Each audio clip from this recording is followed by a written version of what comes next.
Good morning, friends. Mark Holmes here with my buddy Cowboy Joe Boo, as well as Joe Bear in the house.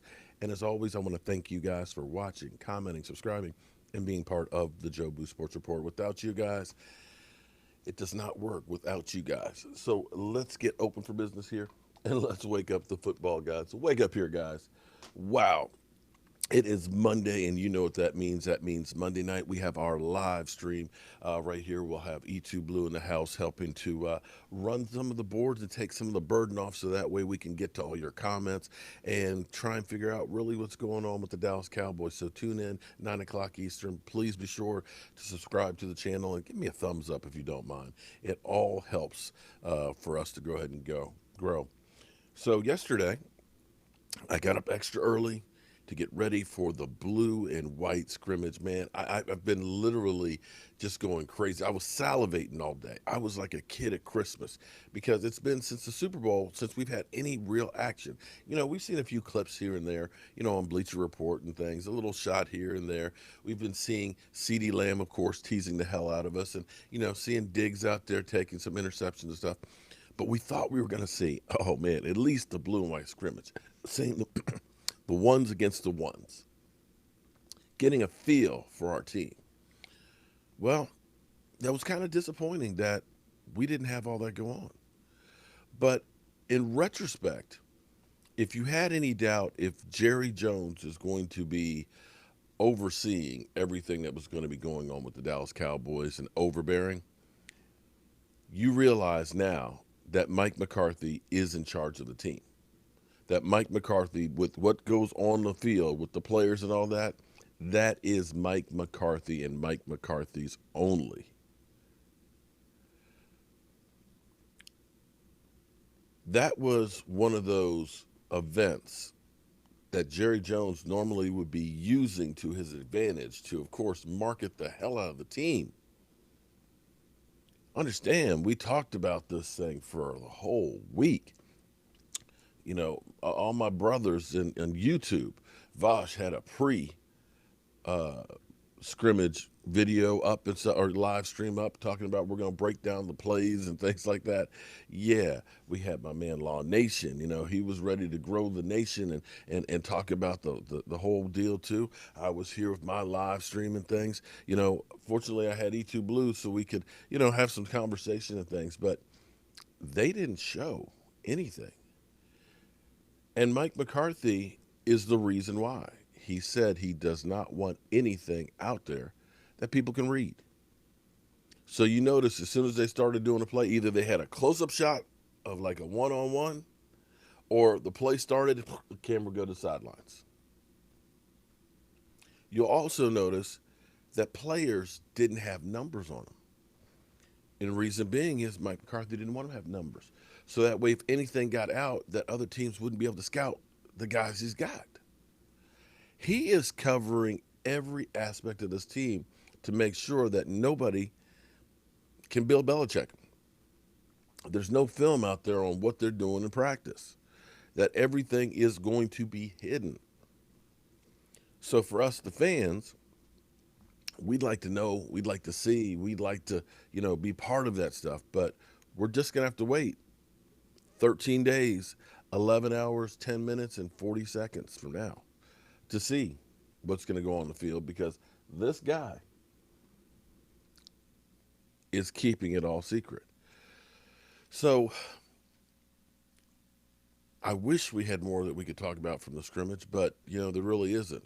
The good news is we had two injuries from the practice, none of which Mike McCarthy said are deemed serious, that they're not worried about Xavier Woods from the standpoint of that. And that, of course, as soon as there was word that Xavier got hurt, everybody, they're going to have Earl Thomas is going to be signed immediately. Earl Thomas. I don't think the Cowboys are going that route.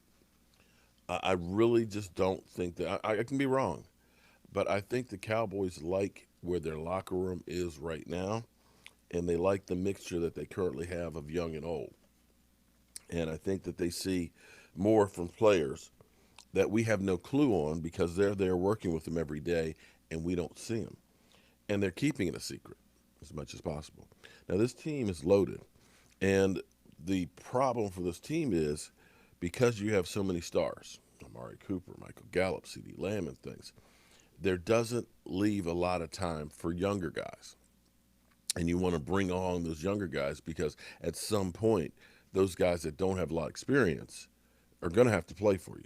People get injured in football. It's a necessary evil. And so you have to try and figure out, especially during this time of COVID, where you didn't have OTAs and off-season works, we've had 11 practices now. It's not much time to get your starters ready and to teach your younger guys how to be brought up.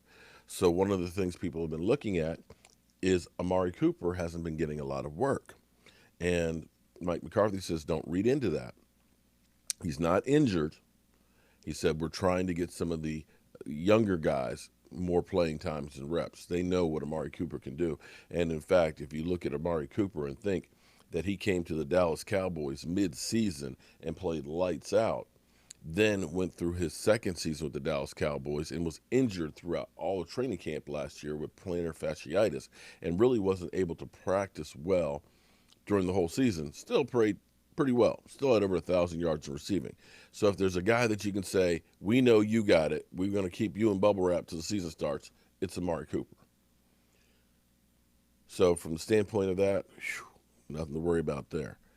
Now, the biggest worry that you have to have, and this is where I said about once the players start actually practicing, what you had to worry about is 2 weeks after they started.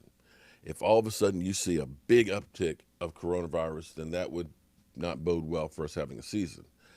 Thus far, there was only one person going into Sunday that was on the commissioner's COVID list. And there hadn't been anybody put on there until yesterday, where a Carolina Panther and a New Orleans Saints players, there was one each that were put to the list. Quite frankly, the fact that they have gone this far with so few positive tests, to me, gives me a lot of hope for the season. The big question will be is as we have teams like, the Cowboys are staying over at the Star Hotel like it's training camp is, what happens when training camp is over? What happens when you get complacent, when you think, oh man, we haven't had a case. Last time we had somebody was Zeke Elliott, in the offseason and stuff. Oh, we heard about Michael Irvin, but that was in the offseason too. And we're good. And then you start taking more risks because, right now the excitement of starting the season is there, but it's a long season. And so it's going to be important that the urgency that they're dealing with coronavirus now, even more so after training camp, because there'll be more opportunities for people to be exposed. So hopefully, we'll cross our fingers and hope that we can keep that together. Because the reality is this season, more than any other one, it's really going to be who stays the healthiest is going to have the best chance in the inside track to get to the Super Bowl. Not to talk about the Eagles much, but, Philly 500 is calling me out and wants to do a live stream, I think, Wednesday with me. And we'll do that. We'll go live on Philly's channel. And I will be, of course, standing up for my Dallas Cowboys. The Eagles have a lot of injuries. They've lost a couple of players, 2 offensive linemen for the year. They have one who doesn't want to go from guard to tackle unless he gets more money. And they have a lot of players, key players, that are nicked up, from their tight ends to their quarterback to their top drafted wide receiver. They'll be okay to come back and play. But the problem for them is going to be is this. If you're talking about your starting quarterback now missing time, being day-to-day, when you're talking about the guy that you drafted to be a playmaker, now probably missing the first, 2 or 3 games of the season, when you talk about your tight ends having missed time in practice as well, you don't start the season with a lot of cohesion, especially since there's only going to be, 14 padded practices? That's it. it doesn't give you much of an opportunity to really be ready to play in rock and roll. We've been fortunate in Dallas for the most part that we have not had major injuries other than, of course, losing Gerald McCoy, but being able to bring in Everson Griffin. We've been blessed that the team has been able to practice together consistently without a lot of major issues. Let's hope that that continues. If that does, it bodes well because what you want to have, you want the Dallas Cowboys to come out the gate and playing well. The schedule gets tougher as the season goes on. We need to get a good hot start. And we're going to find out in less than 2 weeks. All right, y'all. Looks like it's going to rain. So I'm going to be able to be around here doing some more work on the man cave and the set and stuff. It was great last night having the live stream from outside in our new set. I got a few bugs I got to work out, so I'm going to be heading out to pick up some materials and things and doing some wiring and stuff. But I am as excited as can be and can't thank you guys enough for the support of watching the Joe Boo Sports Report as we continue to grow. I'm Mark Holmes, and I will see you guys soon.